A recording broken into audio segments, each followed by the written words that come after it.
Boa noite, pessoal. Vamos então retomar. A gente vai dar continuidade a ato administrativo, tá? E finalizar e começar a responsabilidade civil, que inclusive é um dos temas que mais cai em prova. O que ficou faltando a gente reforçar na aula passada? Nós analisamos na aula passada os elementos do ato, falamos sobre discricionariedade, sobre vinculação e chegamos a falar também de anulação e revogação. Eu vou retomar nesse ponto e a gente prossegue falando de convalidação, que são formas de extinção do ato administrativo, certo? Então, o que foi que nós já vimos sobre anulação? Eu só anulo, a expressão anulação, ela necessariamente deve estar atrelada a um ato ilegal. Existe uma ilegalidade e, em razão desta ilegalidade, eu vou anular este ato. Então, eu só anulo o que é ilegal. E esta anulação, ela tem um efeito retroativo. O que isso significa? Eu volto para a data da edição do ato e a regra é que esse ato, que tudo que foi gerado por ele também é considerado ilegal. Então, a anulação, o que é efeito ex tunc? Ele retroage apagando tudo. Tudo que surge da ilegalidade é também considerado ilegal. Portanto, tudo que decorre deste ato deverá também ser anulado. Essa é a regra. Essa é a regra. E é importante que a gente saiba que não existe direito adquirido à ilegalidade. Ou seja, se eu estou numa situação onde me foi concedido por determinado ato administrativo, determinado direito, mesmo que eu tenha recebido esse direito, tá? Mas se ficar configurado que esse ato é um ato ilegal, eu não posso permanecer com esse ato. Agora, hoje, nós temos alguns limites para a declaração da nulidade de um ato. Nós vimos que a anulação, ela pode se dar mediante o controle de legalidade, e esse controle de legalidade, ele pode ser interno, através da autotutela, e ele pode ser externo, através do controle de legalidade realizado pelo Poder Judiciário. Então, vamos lá. Quem é que pode fazer o controle de legalidade? E se eu estou falando de controle de legalidade, eu estou falando de anulação do ato ilegal. Tanto o judiciário quanto a própria administração, e aqui no exercício da chamada autotutela, eu mesmo tutelo os meus atos, poderão, tanto a administração quanto o judiciário, anular os seus atos. Agora, o detalhe é que, na autotutela, a administração, ela tem um limite temporal, ou seja, o direito dela mesma anular os seus próprios atos decai no prazo de 5 anos. Então, existe um limite temporal ao exercício do poder, ou do princípio, como alguns chamam, da autotutela, que significa dizer que ela mesma só poderá anular os seus próprios atos no prazo de 5 anos. Mas cuidado, eu não estou dizendo que esse ato, passados 5 anos, não poderá ser anulado. O que eu estou dizendo é que no exercício da autotutela, dela mesma tutelar e anular os seus atos, existe o prazo decadencial de 5 anos. Uma outra informação importantíssima para as nossas provas é que, mesmo no exercício da autotutela, é necessário que haja o respeito à ampla defesa e o contraditório. Existe uma repercussão geral do Supremo Tribunal Federal, no qual ele bateu o martelo, ele decidiu que a administração, quando vai anular os seus próprios atos, ela é obrigada a instaurar um procedimento administrativo para notificar as pessoas que tenham ali algum efeito favorável decorrente deste ato. Muita atenção! Essa notificação não significa dizer que você vai continuar recebendo aquele ato. Vamos imaginar, por exemplo, que tenha sido conferido a você uma gratificação, mediante um decreto. Opa, gratificação não pode ser por decreto, só pode ser através de lei. Nesse caso, essa gratificação é ilegal. Você está recebendo ela há um bom tempo. Seja 4 anos, sejam 8 anos. Até 5 anos, a própria administração pode anular. Mas ela vai ter que abrir prazo para você para que você se manifeste, dizendo, olha, a partir de tal data você não vai receber mais essa gratificação, porque ela é uma gratificação que foi conferida de forma ilegal. Se passou os 5 anos, agora a administração terá que procurar o Poder Judiciário para que ele faça o controle de legalidade desse ato. Então, a ampla defesa e contraditório deve ser respeitado no que tange à anulação dos atos que decorram de efeitos favoráveis.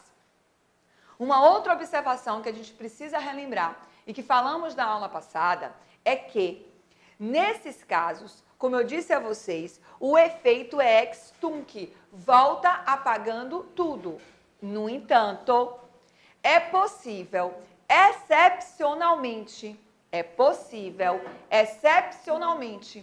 que alguns efeitos do ato ilegal sejam mantidos, pautados no princípio da confiança legítima e da segurança jurídica.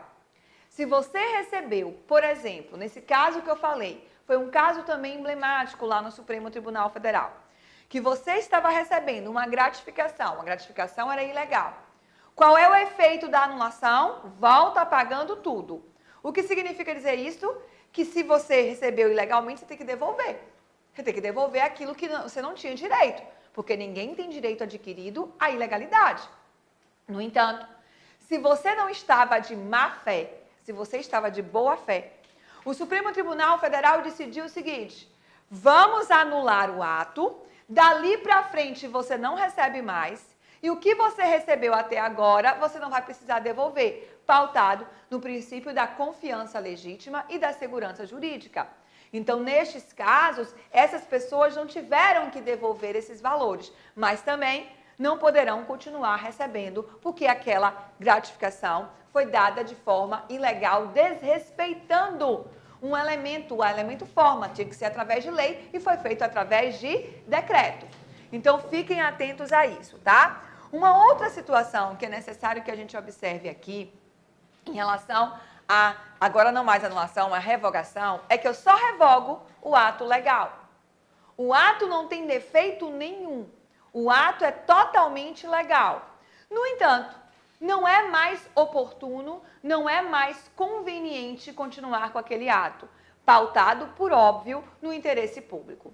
Neste caso, o controle de mérito também é um controle interno e é também através da chamada autotutela. Cuidado! O controle de mérito somente pode ocorrer internamente através do exercício da autotutela. O Poder Judiciário jamais pode exercer o controle de mérito. O Poder Judiciário pode apreciar a legalidade de qualquer ato, seja ele vinculado, seja ele discricionário. Mas a gente viu na aula passada que eu só posso revogar os atos discricionários. Só existe controle de mérito nos atos discricionários, certo? Então, o judiciário poderá controlar um ato discricionário? Pode, desde que esse ato discricionário seja ilegal. Mas se o ato é legal, quem vai dizer se é oportuno e conveniente continuar com esse ato é a própria administração, que através da autotutela exercerá o seu controle de mérito. É uma situação discricionária. E qual é o efeito da revogação? Ela não retroage, é ex nunc, é dali para frente. Tudo que eu adquiri até aquele momento, eu adquiri de forma legal. Se eu adquiri de forma legal, ninguém me tira. Posso até mudar de opinião, mas é dali para frente. Não retroagirá, não volta, é dali para frente. Então, a revogação, que pressupõe o ato legal, tem um efeito ex nunc. O chamado controle de mérito, ele é interno e ocorre no exercício da autotutela. E somente a própria administração ou os demais poderes no exercício da função administrativa é que poderão exercer o controle de mérito sobre seus próprios atos.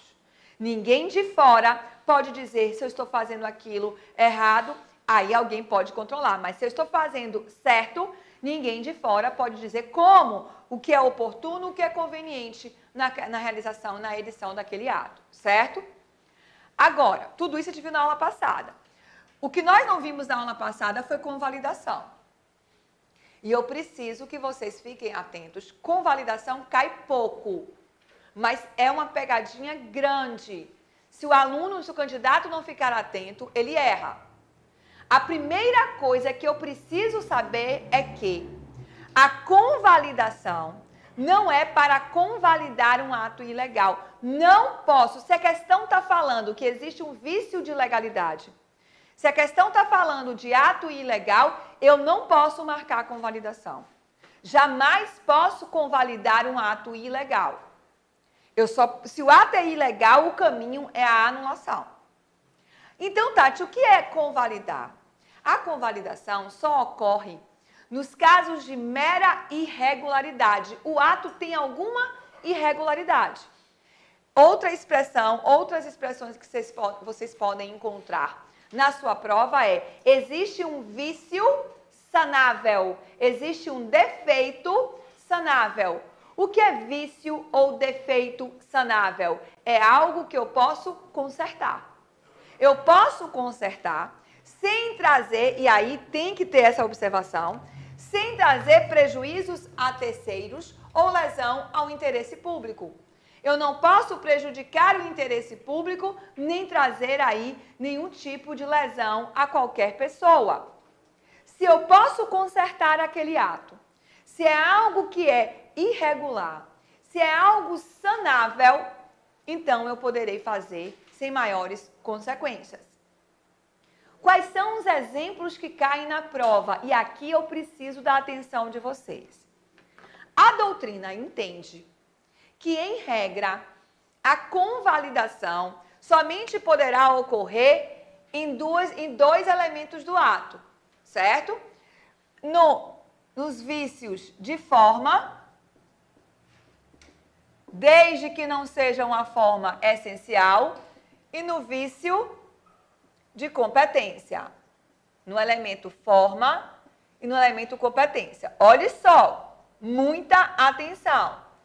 Eu não estou dizendo que todo vício de forma ou que todo vício de competência eu posso convalidar. Não, eu não estou afirmando isso.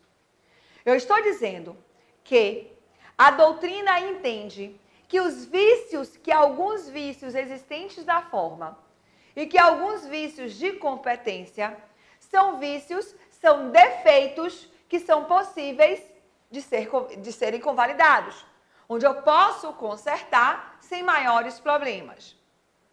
Vou logo exemplificar. Primeira coisa, esse vício de forma não pode ser essencial.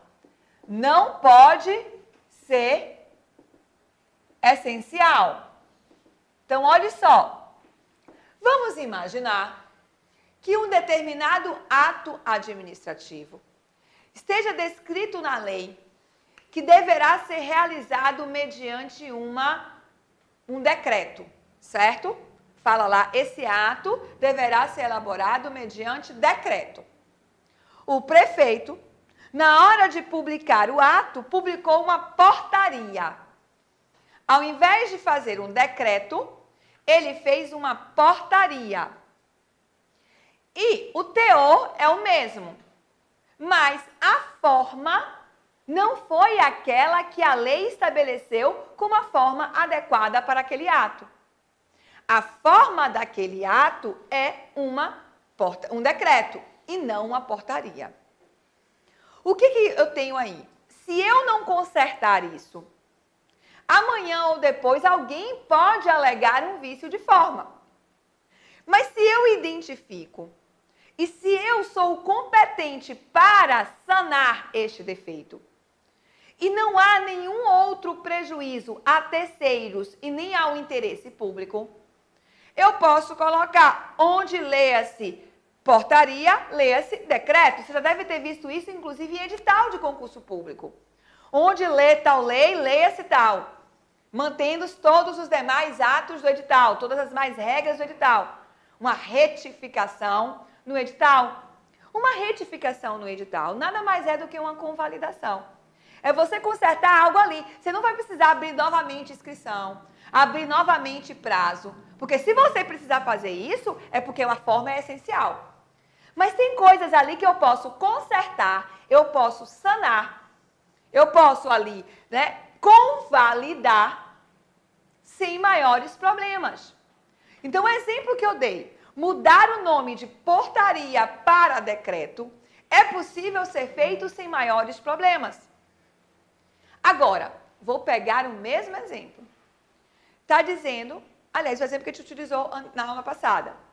O prefeito estabeleceu uma gratificação mediante decreto. Só que a lei fala que tem que vantagem pecuniária só pode ser através de lei. Vício na forma.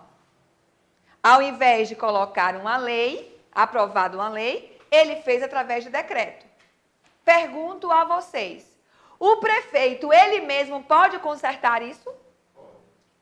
Ele mesmo? Não. Porque tem que revogar, né? Revogar, não. Como é o nome? Não. Não, tem que anular. Anular.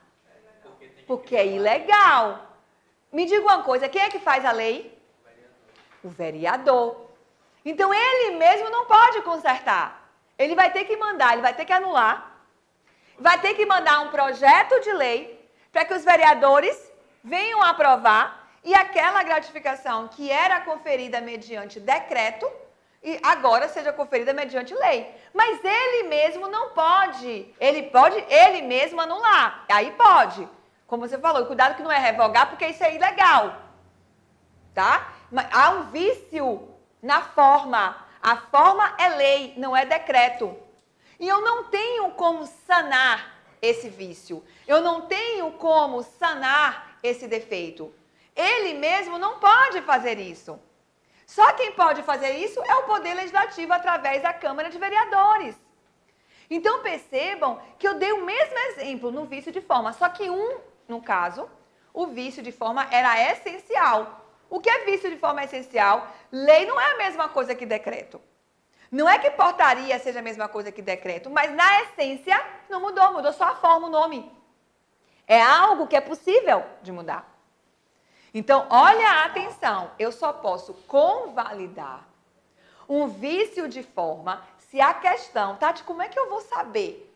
Não se preocupe, a questão vai dizer que é um elemento que a forma é essencial. Opa, se ele falou que é essencial, então eu não posso sanar. Se ele disser que é algo secundário, que é algo sanável, que é uma mera irregularidade. Opa, se é uma mera irregularidade, se é um defeito sanável, agora sim eu posso convalidar. A mesma coisa a competência. Olha só, não sei se vocês se recordam, logo no começo do nosso curso, quando estávamos vendo impessoalidade, eu falei o seguinte, e também quando estudamos ato administrativo no começo. Eu disse, eu vou pegar uma certidão negativa lá na Secretaria da Fazenda, de certidão negativa de débito do IPTU. Chego lá, tá? Ele vai lá, confere no sistema, me entrega e diz, você não tem débito nenhum naquele apartamento não, de IPTU, tá tudo ok. Eu vou, entrego, ou então eu verifico isso porque eu estou comprando aquele imóvel. Aí eu quero saber se está tudo ok com aquele imóvel. Está tudo ok. Não está devendo IPTU à prefeitura.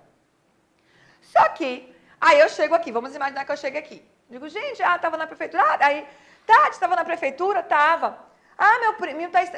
Minha prima está estagiando lá. Eu digo, é? Aí eu digo, acabei de chegar de lá, peguei uma certidão. Aí tem lá, José dos Santos. Engraçado, né? Essa assinatura que está aí é do meu primo. Eu digo, seu primo? Você não falou que seu primo é estagiário? É, meu primo é estagiário.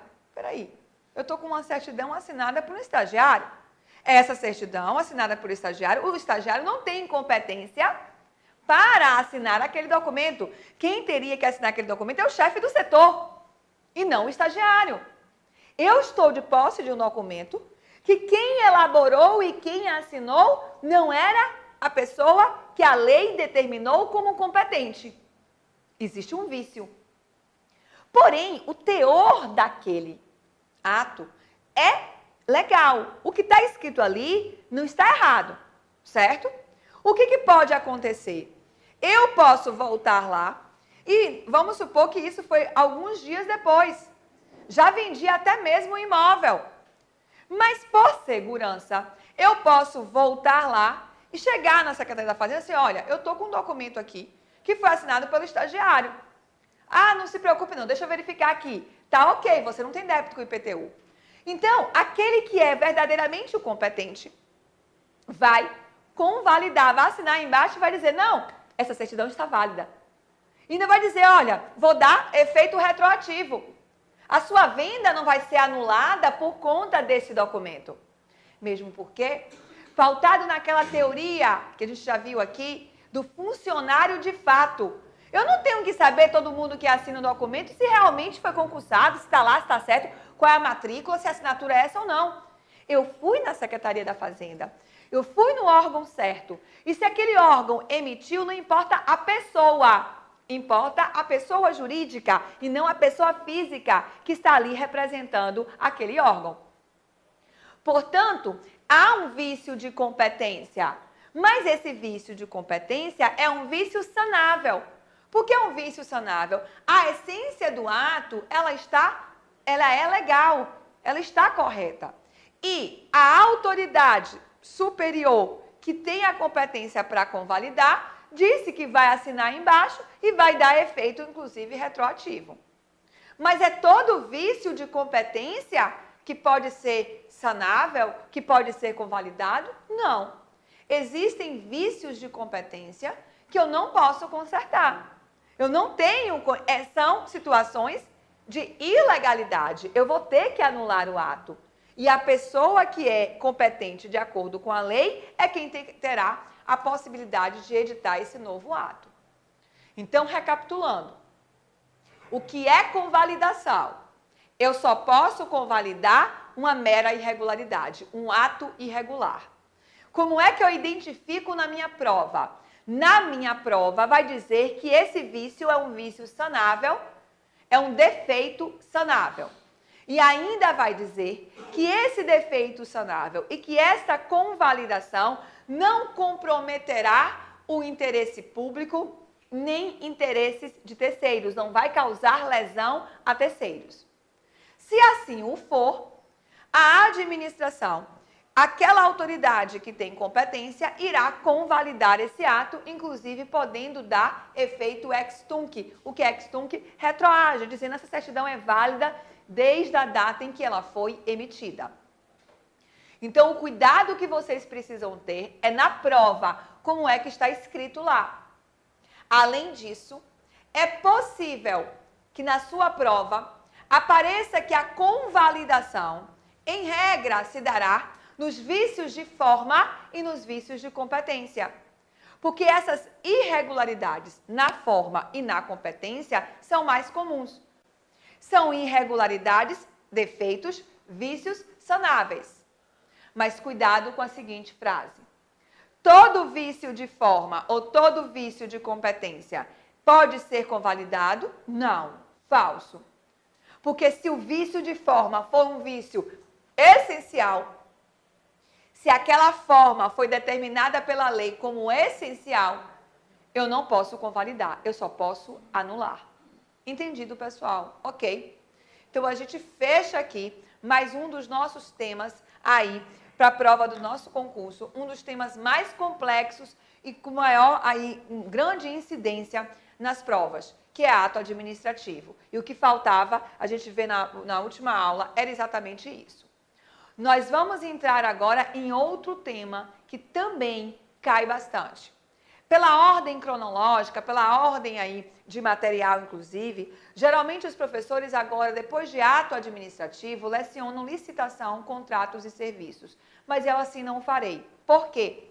Porque licitação, contratos e serviços são temas que estão no nosso conteúdo programático, mas cai bem menos. Então, vamos focar nos assuntos que mais caem e depois a gente prossegue nos outros assuntos.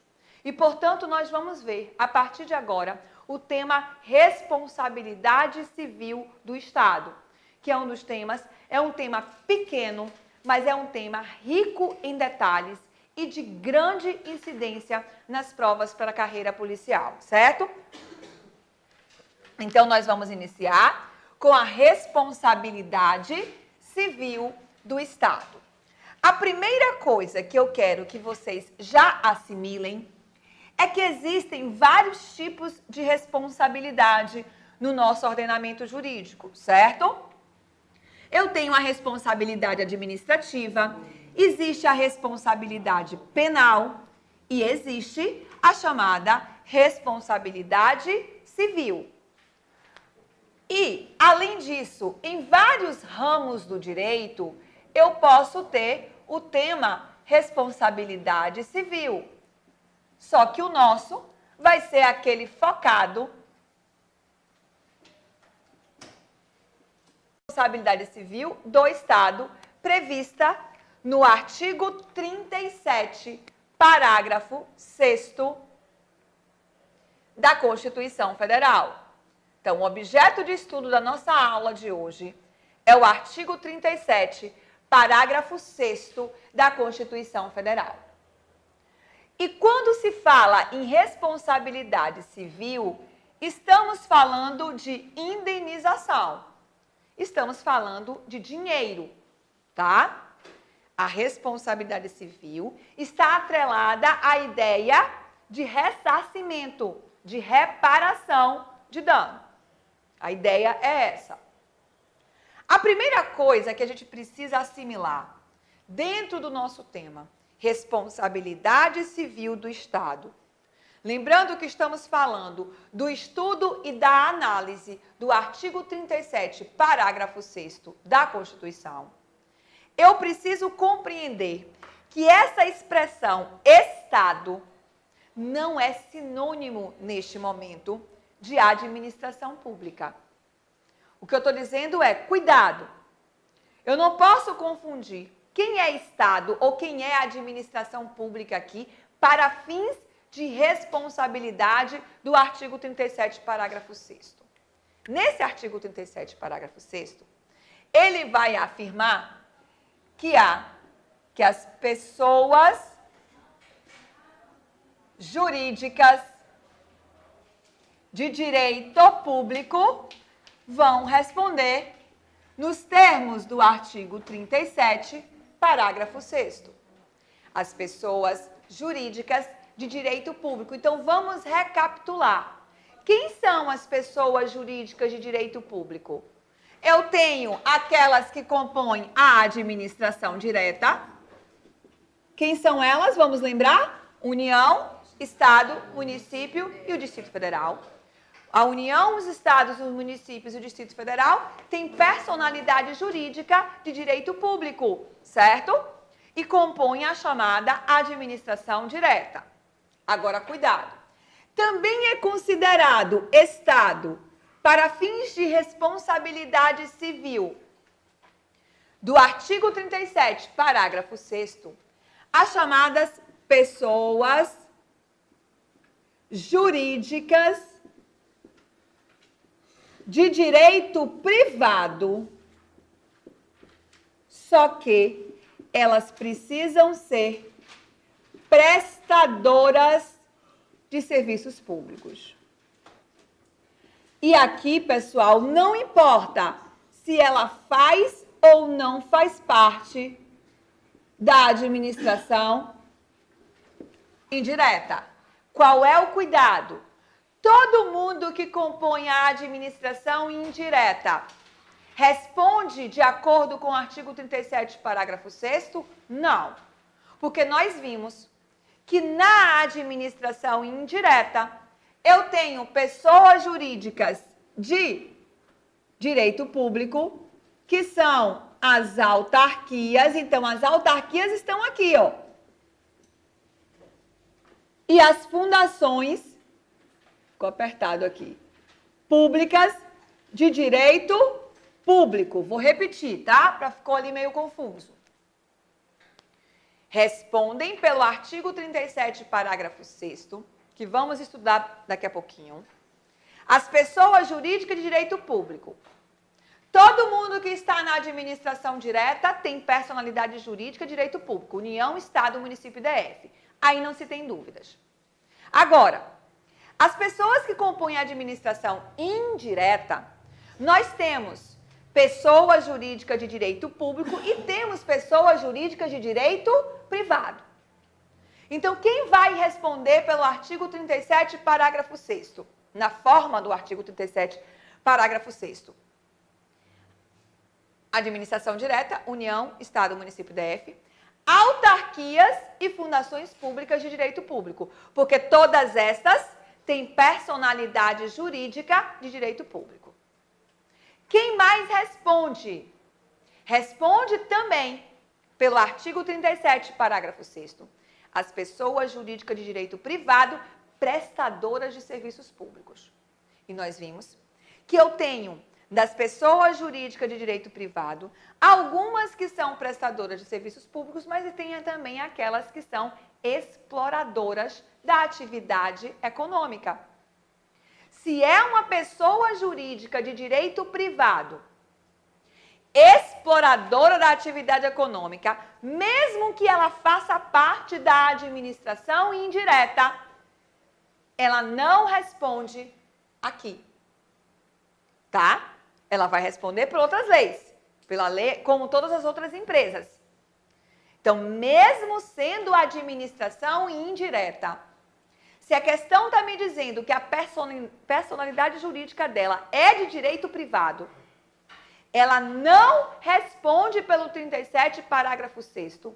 Se a questão me disser que ela é exploradora de atividade econômica, só vai responder pelo artigo 37, parágrafo 6º, se for uma pessoa jurídica de direito privado prestadora de serviço público. E aí não importa se ela faz parte da administração indireta ou não.